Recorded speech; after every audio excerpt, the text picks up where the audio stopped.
นี่คือส่วนของด้านหน้านะคะ อย่างงามเลยพอมีหนามกับงามมาจะจิตาย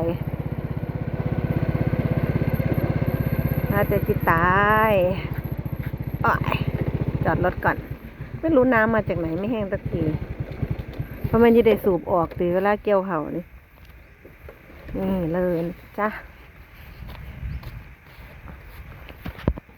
ค่ะสวยงามติดบ้านนี่บ้านเรานาปนิมนะคะนาติดบ้านจ้าเฮ็ดให้เปิ้นโอ้นาเบื้องน้ำแต่ไหลคือเก่าได้อยู่นะคะ70%น้ำอยู่เด้อมาริข้าวมาริ105นะคะอยากซูมเบิ้งห่วงเขาเห็นวะซูมกันชื่ออาจจะไม่ชัดเท่าไหร่งามอยู่จ้าเขางามอยู่เด้อ